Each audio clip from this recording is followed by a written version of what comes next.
नेव्हीच्या बोटीनी पडते हे ऑपरेटर आहे, जुने ऑपरेटर या ठिकाणी आहेत, त्यांच्या बोटीला ठोकलं गेलेलं आहे। आता त्याच्यामध्ये पॅसेंजर किती होते त्याचा आकडा अजून मिळत नाही आहे। माझ्यामध्ये असोसिएशनचे अध्यक्ष या ठिकाणी आहेत, सगळी त्या मला वाटतं की या ठिकाणी क्षमतेपेक्षा जास्त पॅसेंजर भरले का, याला असलेली सिग्नलची जी या ठिकाणी पाहिजे आहे सुविधा ती बरोबर नाही। तुम्हाला माहिती आहे, मी अनेक वेळा हाऊसमध्ये याच्यावर बोललेलो आहे की हे आंतरराष्ट्रीय पर्यटनाचं हब झालेलं आहे आणि मुंबईमध्ये किंवा इंडियात येणारा माणूस गेट ऑफ इंडियाला येतो, त्या दृष्टीने ती सुविधा नाही आहे। पण ती चर्चा इथे करण्याची गरज नाही। आता जे प्रवासी त्या ठिकाणी किती गेलेत आणि सुरक्षित किती आहेत आणि कोण दुखावले गेले, मृत्युमुखी झाले याचा आकडा आजसुद्धा पोलिसांकडे नाही आहे। पण मला वाटतं थोड्या वेळात ते मिळेल। पण आज प्राथमिकता अशी आहे की असलेले जिवंत असलेले प्रवासी या ठिकाणी कसे येतील हे बघण्याचं काम आपण केलं पाहिजे। मला वाटतं की MMBनी या ठिकाणी ही दुसरी घटना आपल्याकडे घडते आहे।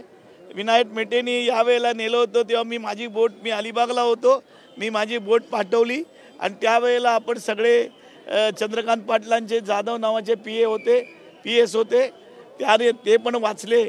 परंतु त्यावेळची जी सुविधा होती की क्षमतेपेक्षा जास्त लोक त्यावेळेला विनायक मेटेंनी भरले होते आणि त्यामुळे झालं।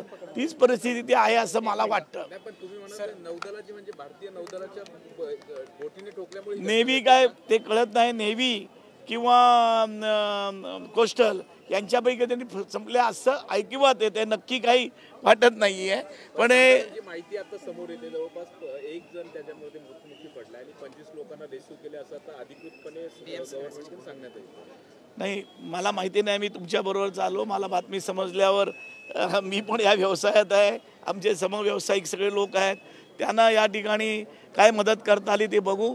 ज्या बोटी आमच्या आहेत आणता नाही येताना ते आपण पाठवून तिथे कसं करायचं याच्यासाठी मी खरा या ठिकाणी आलो। मला वाटतं की हा गंभीर असा प्रकार या ठिकाणी झालेला आहे आणि याच्यामध्ये MMBला आणि पोर्ट डिपार्टमेंटला एक वेगळी यंत्रणा उभी करण्याची आवश्यकता आहे असं मला वाटतं। पण ती चर्चा आता करण्यात काय अर्थ नाही आहे। आज आपल्याला प्रत्येक प्रवासी कसे वाचतील हे बघण्याचं काम आपण करायला पाहिजे। आपण पाहिले असं जाणना चाहेंगे, तुम्ही एक म्हटलं की 25 पेक्षा पण जास्त लोक क्षमतेपेक्षा पण, मग यावरती गुन्हा कोणावर दाखल केला पाहिजे नक्की, अशी जर घटना घडत असेल? मला नाही, गुन्हा जे आहे त्याच्यावर आता चर्चा करू नका, माझं म्हणणं आहे।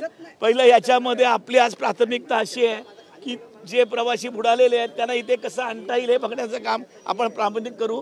ती चर्चा येईल, गुन्हा बिन्हाचं मागावून बघू। परंतु या ठिकाणी ज्या पद्धतीचं आंतरराष्ट्रीय पर्यटन हा भी त्या ठिकाणी झालेला आहे त्याला सुधारणा कशी करता येईल मी अनेक वेळा हाऊसमध्ये असताना यावर बोललेलो आहे। सर, हिंदी में आपसे जानना चाहेंगे, जो दुर्घटना अभी हुई है बोटी गेटवे के पास में, क्या कहना चाहेंगे, क्या इन्फॉर्मेशन आपके पास में है? मेरे पास मैं अभी आया हूँ, मेरे को इतना इंस्पेक्शन जो है कि एक नेवी क्या कोस्ट गार्ड की किसने बोट ने उधर टक्कर दी, इसलिए बड़ा सस्ता हुआ है। ये तो गंभीर बात हो रहा है। तो इसके लिए अभी कितने लोग उधर अंदर आए, कितने निकले और कितने प्रवासी थे ये अपने को अभी तक मालूमात नहीं होती है। एक घंटे में हो जाएगा मेरे को। सर, ऑफिशियली अभी एक है कि एक डेड है और 21 पैसेंजर्स जो है वो फिलहाल रेस्क्यू किए गए हैं, उस पर क्या कहना चाहिए? नहीं, मैं क्या बोलता हूँ, जो आपको नॉलेज है उतना भी मेरे को नहीं है, मैं अभी आया हूँ। लेकिन मैं बोलता हूँ अपनी सबकी जिम्मेदारी है कि बोट ये जो है जितने बोट में जो पैसेंजर थे वो कैसे बचेंगे ये देखने का काम है। इसमें यही रास्ता दो साल पहले इधर हुआ था, यही मेरी बोट भेजी तो एक इसके ही बेटे के पिए का ही भाई उधर या ठिकाणी गया तो क्या भाचा गया, वैसा ही कुछ होना नहीं मांगता है।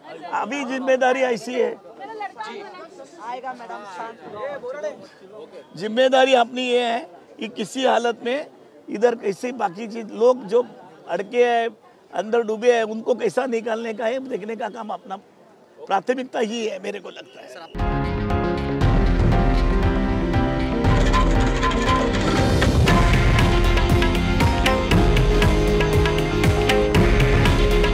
हे आहे देशातील नंबर 1 न्यूज नेटवर्क आणि आपण पाहत आहात TV9 मराठी.